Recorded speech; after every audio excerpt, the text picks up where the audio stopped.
오늘 함께 보실 하나님의 말씀은 마태복음입니다. 마태복음 16장 23절에서 27절까지의 말씀입니다. 마태복음 16장 23절에서 27절까지의 말씀, 제가 가지고 있는 성경 신약 27쪽에 있습니다. 마태복음 16장 23절에서 27절까지의 말씀입니다. 교독하시겠습니다. 예수께서 돌이키시며 베드로에게 이르시되 사탄아 내 뒤로 물러가라. 너는 나를 넘어지게 하는 자로다. 내가 하나님의 일을 생각하지 아니하고 도리어 사람의 일을 생각하는도다 하시고, 예수께서 저들에게 이르시되 누구든지 나를 따라오려면 자기를 부인하고 자기 십자가를 지고 나를 따를 것이니라. 누구든지 제 목숨을 구원하고자 하면 잃을 것이요 누구든지 나를 위하여 제 목숨을 잃으면 찾으리라. 하나님 온천하를 얻어도 제 목숨을 잃으면 무엇이 유익하리요? 사람이 무엇을 주고 제 목숨과 바꾸겠느냐? 인자가 아버지의 영광으로 그 천사들과 함께 오리니 그때에 각 사람이 행한 대로 갚으리라. 아멘입니다. 오늘 함께 나누실 말씀의 주제는 더 어려운 길을 가라, 더 어려운 길을 가라 라는 주제로 은혜를 나누고자 합니다. 여러분 한 주간 잘 보내셨습니까? 제가 지난주에 금요일날 지점에 일산점에 오질 못해서 여러분들을 못 뵀습니다. 다른 일이 있어서 다른 지점을 방문했습니다. 한 주간 여러분 여러 가지 일들이 있으셨을 텐데 주사 잘 맞으셨고 또 여러분 특별히 코로나 위기 상황 속에서도 하나님께서 그래도 지켜주셔서 이렇게 금요일날 못 뵀지만 이렇게 와주셔서 감사합니다. 우리 한 매니저님 못 오셨는데 제가 나중에 꼭 한번 찾아뵙도록 하겠습니다. 제가 아까 찬양 중에 그리고 찬양하고 기도 후에 이런 말씀을 드렸었습니다. 아프가니스탄에 대한 이야기를 드렸었어요. 여러분 요즘에 뉴스의 대부분을 차지하고 있는 이 아프가니스탄 사태를 보시면서 여러분들 어떤 생각이 드십니까? 혹시 여러분 미얀마 사태는 기억하시나요? 한 2, 3개월 전에 미얀마에 이 내전 아닌 내전, 쿠데타가 있어서 군부가 다시 세력을 장악하고 또 이 쿠데타로 인해서 미얀마 사람들이 핍박받고 압제받는 그런 일이 있었습니다. 그런데 지금은 다 까먹었어요. 그나마 그때는 우리 미얀마에 가 있는 선교사들이 꽤 있거든요. 우리나라에서 미얀마가 그래도 동남아시아에 많이 가 있는데 그렇기 때문에 그 선교사님들 때문에라도 혹은 교회 중심으로 많은 이 이야기들이 나왔고 그들을 위해서 기도하고 또 도와야 된다는 이야기들이 나왔는데 지금 이 아프가니스탄을 위해서는 잘 안 합니다. 그런 얘기도 잘 없어요. 왜냐하면 아프가니스탄은 우리가 잘 알듯이 회교도 이 이슬람교가 거의 99.99%가 이슬람교도이고 이슬람교도 중에서도 두 가지 파가 있어요. 하나는 시아파, 하나는 수니파가 있는데 시아파는 이란 쪽이 수장이고 이 수니파는 사우디아라비아가 수장이에요. 그러니까 대표적인 나라격이라 할 수 있죠. 이란은요 남녀가 거의 평등합니다. 그래서 이란은 여자도 총리도 하고 장관도 되고 그러는데 그래서 시아파는 조금 더 개방적이고 좀 자유롭다고 보시면 되고 이 수니파는 굉장히 우리로 말하면 장교도도 우리보다 더 꼴통 보수가 있을까요? 자, 굉장히 얘네들은 아주 보수적입니다. 얼마큼 보수적이냐면 꾸란이라고 하는 이 코란의 이 말씀이 그들의 이 현행법보다 위에 있어요. 그래서 이 코란에 있는 말씀은 샤리아라고 하는데 이 샤리아법보다 높은 게 없는 거예요. 그래서 이 샤리아법에 의해서 여성들은 굉장히 거의 동물 취급을 받고 이 아이들도 동물 취급을 받고 여러분 코란 보신 적 없죠? 저는 코란 중학교 때 읽어봤는데 다 읽어보지 않고 훑어봤는데 코란에 예수님이 나오는 거 아세요? 예수님이 선지자로 나와요. 그리고 코란은 구약에 우리 모세오경에 몇 개는 비슷하게 같아요. 뭐 창세기라든지 뭐 비슷해요. 그리고 신약은 거의 완전히 다른데 대신에 내용은 거의 비슷한 게 뭐냐면 예수님 대신에 마호멧이라고 보시면 돼요. 근데 제가 왜 구약 얘기를 했냐면 우리 성경의 구약에도 보면은 여성들에 대한 이야기들이 별로 없잖아요. 그리고 여성들에 대한 어떤 존재감도 별로 없는데 이 나라가 아니라 이 이슬람 이 꼬란은 아예 이 여성들을 기록하지도 않고 그냥 부속물로 취급해요. 그래서 인권이라는 게 별로 없습니다. 남자도 자기 편일 경우에는 오케이. 근데 우리의 적이다 그러면 무조건 죽이고 가요. 그냥 죽이고 가요. 그러니까 한 손에는 코란, 한 손에는 총. 이게 얘네들 표인 거예요. 이 순위파의 표. 근데 그 순위파가 있기 때문에 거의 전도도 할 수 없고 미군이가 있었어도 미군이가 있을 때도 선교사도 따라가거든요. 근데도 들어가지 않았어요. 20년 동안. 선교사가 가면 그냥 쥐도새도 모르게 없어지고 납치되고 죽어요. 우리 예전에 혹시 기억하십니까? 김선일이라는 형제가 있었잖아요. 기억하세요, 여러분? 이 탈레반, 이 알카이다에 잡혀갖고 이렇게 참수를 당했던 형제 있잖아요. 그 형제도 사실은 그 평신도 선교사로 가 있었던 거거든요. 그냥 잡혀 있었던 게 아니고 그냥 뭐 일하다 잡힌 것도 아니고 사실 평신도 선교사로 잡혀 있었던 거예요. 그러니까 그런 나라예요. 그런 나라이기 때문에 우리가 아예 접근을 하지 못하니까 그리고 또 한편으로는 이런 생각도 하죠. 그런 나라니까 그냥 잘 됐다. 그냥 너네들은 당해도 싸. 이런 생각을 하시는 잘못된 이 구구 세력도 있으시더라고요. 여러분 인도주의라는 말이 있습니다. 인도주의. 사람의 도리로 그러니까 인권 중심 그리고 모든 사람들이 공존해야 된다라는 어떤 모토를 가진 인도주의라는 말이 있어요. 이 인도주의가 어디서 나왔냐면요. 많은 전쟁들 중에서 특별히 이 세계 1차 대전 그 중심에서 우리 기독교인들한테 나온 거예요. 이렇게. 이 인도주의가 그래서 우리 적십자사라고 보셨잖아요. 그 적십자사라는 모토에서 나온 거예요. 그러니까 모든 인권은 다 소중하다. 자, 여러분 예수 안 믿는 사람들은 지옥 갑니다. 저는 확신해요. 근데 여러분 앞으로 이 사람이 예수를 믿을지 안 믿을지 여러분들 중에 확신하실 수 있는 분 있어요? 우리는 아무도 없어요. 그렇기 때문에 모든 사람들이 다 우리에게는 전도 대상자예요. 전도 대상자, 예수 안 믿는 모든 사람들이 전도 대상자이기 때문에 그들에게 복음을 전해야 할 의무가 있고 그들이 살아 있어야 해요. 그래야 우리가 복음을 전하죠. 근데 다 죽어버리라고요? 다 없어져 버리라고요? 그럼 예수님 오실까요? 오실지라도 우리는 어떻게 되죠? 아 정말 뭐 흔히 얘기하는 개털 모자 써야 되는 거예요. 의미 없는 삶을 사는 거예요. 그런데도 우리는 잊어버리죠. 자, 그 아프가니스탄이 왜 그렇게 됐습니까? 너무 시간이 쓸데없는 걸로 오래 가는 것 같은데, 자, 이 아프가니스탄이 왜 그렇게 되냐면 전 인구가 4천만 명인데 탈레반에 빠져있는 이 반역군에 빠져있는 사람들이 한 5만 명이 됐었어요. 근데 지금 한 15만 명으로 늘긴 했는데, 근데 그 5만 명을 4천만 명이 못 막은 거예요. 왜 못 막았냐면 그냥 누군가 하겠지. 그냥 내버려둬야지. 마음속으로도 동조하고 저 미국이 싫으니까. 뭐 그런 이유로 설마 미국이 떠나겠어? 설마 미국이 우리를 안 막아주겠어? 안 보호해주겠어? 다른 사람들이라도 우리를 도와주겠지? 그런 생각들 때문에 여러분 어떻게 됩니까? 그냥 나태해지는 거예요. 안 하는 거죠. 내버려두는 거죠. 내가 나를 지켜야 되는데 우리를 지켜야 되는데 안 지키는 거예요. 결국 그렇게 넘어가고 나온 거죠.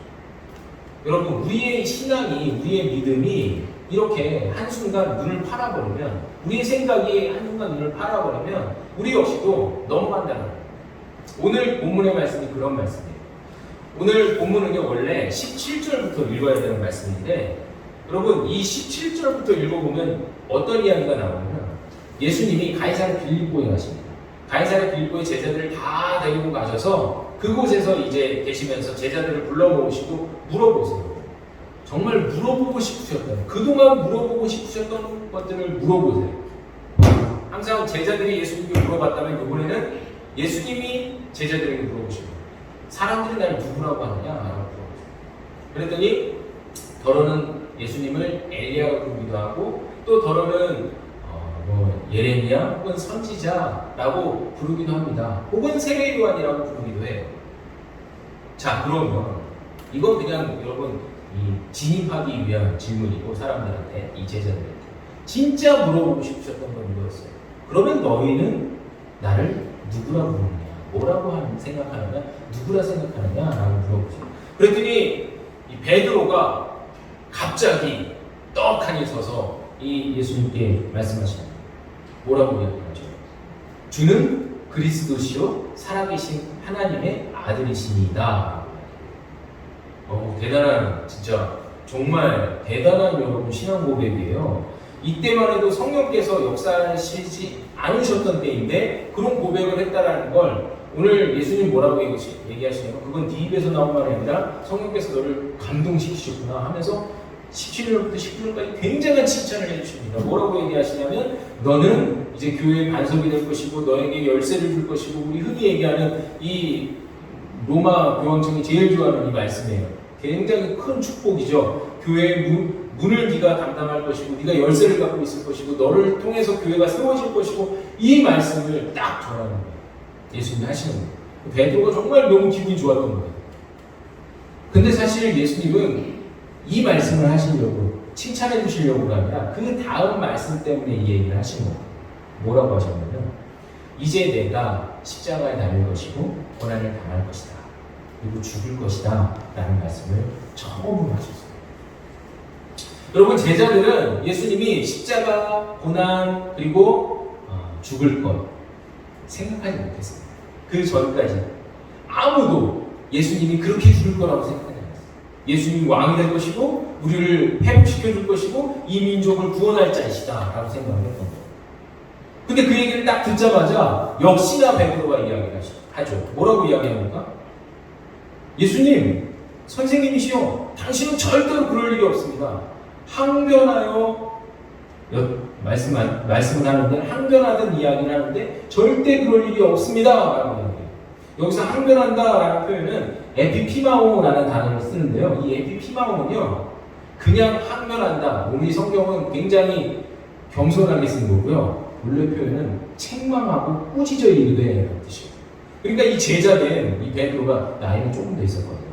베드로가 이 선생님한테 책망하듯이 꾸짖듯이 이야기를 하는 거예요. 당신이 왜 죽습니까? 절대 안 죽습니다. 당신이 죽을 것 같으면 내가 가서 보호할 것이고, 당신이 죽을 것 같으면 우리가 가만히 있겠습니까?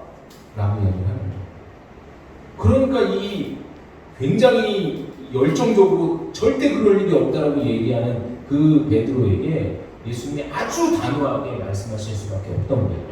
우리가 생각할 때 그냥 그냥 예수님 안 죽을 거예요, 예수님 그럴 일 없어요 라고 이렇게 베드로가 얘기했는데 갑자기 예수님이 사탄아 물러가라 라고 하면은 좀 이상하잖아요.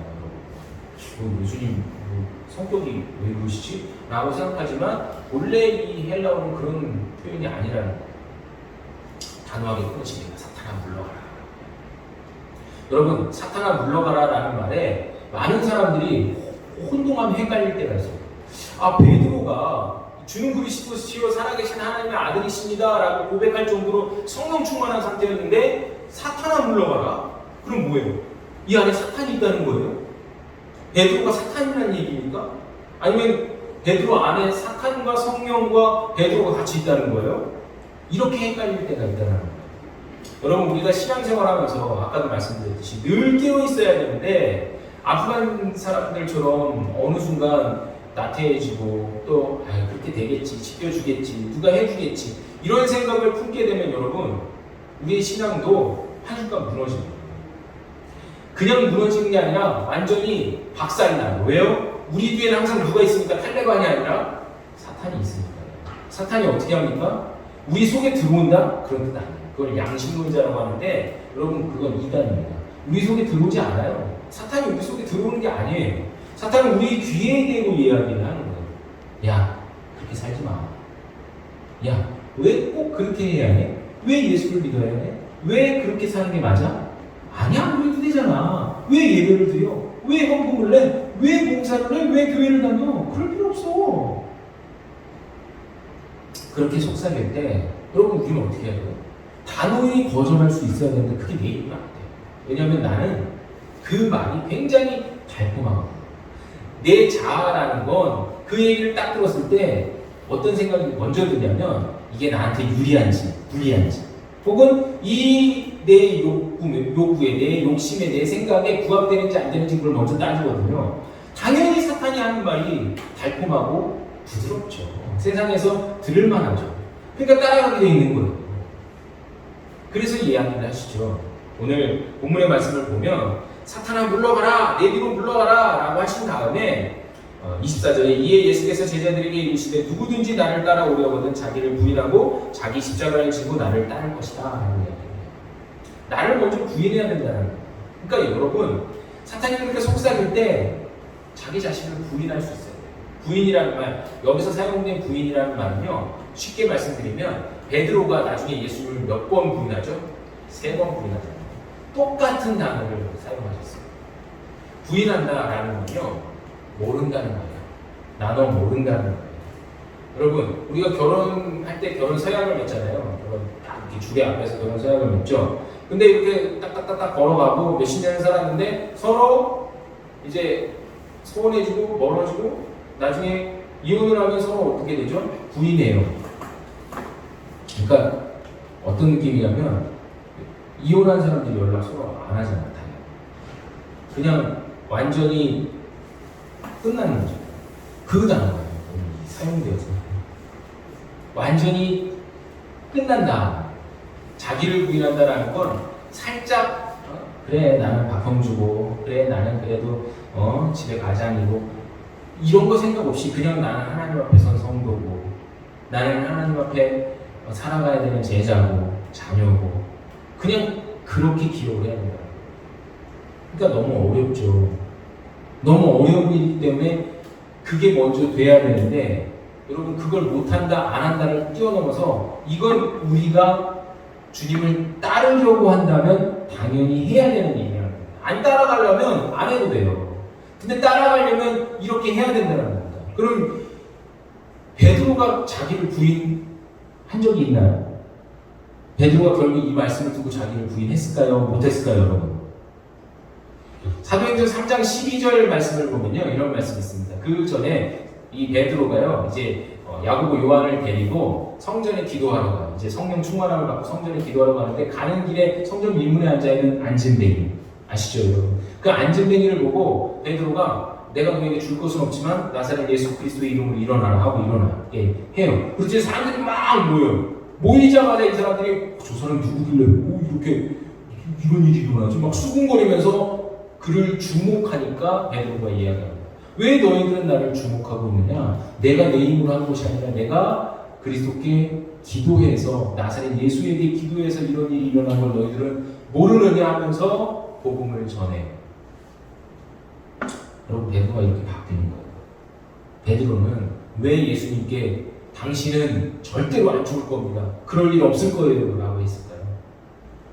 내 생각이 들어가잖아요. 내 욕심. 적어도 베드로가 뭐였죠? 제자 중에 1번이었잖아요. 그럼 나중에 그가 왕이 되었을 때 베드로는 뭐가 되는 거예요? 국무총리급 되지 않겠습니까?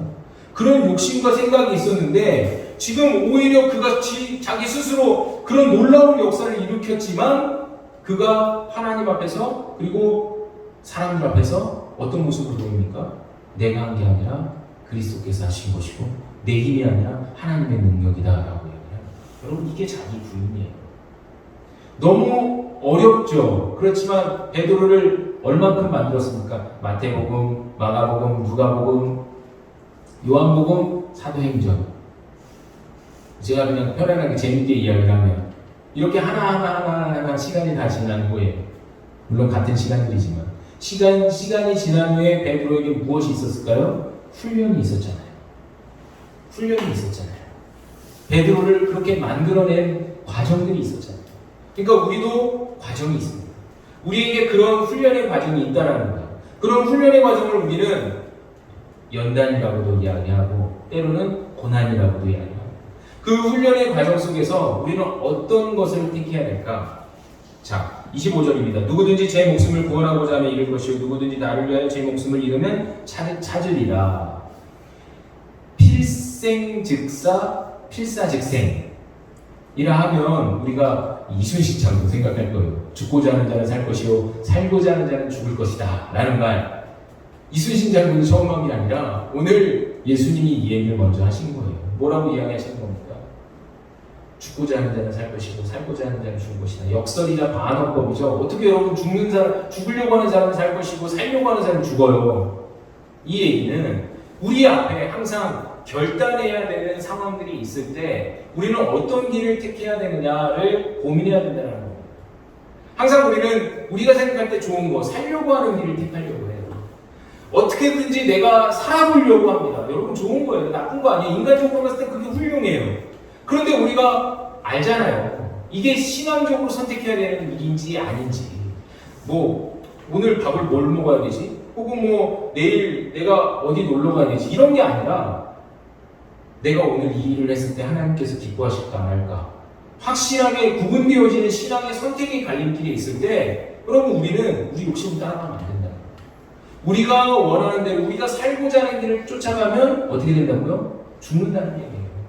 그게 아니라 이렇게 되면 비록 내가 손해보고 내가 피해보고 내가 어렵겠지만 이 길을 택해야 돼. 왜냐하면 이게 하나님께서 기뻐하시는 길이니까. 이런 작업들이 처음에 1개, 2개, 3개, 4개 계속해서 이루어지다 보면 베드로처럼 맨 마지막에 이건 하나님이 하신 겁니다. 이건 예수 그리스도께서 하신 거예요. 라고 고백하면서 마지막에 십자가에 거꾸로 매달려 순교당하는 일까지. 그러니까 여러분 우리가 순교당하는 사람이 되자 이런 뜻이 아니라 순교자적 삶을 살아가자라는 얘기예요. 순교자적 삶을 살 수 있어요. 우리 모두 다. 순교하자는 얘기가 아니라 순교자적 삶을 살아갈 수 있어요.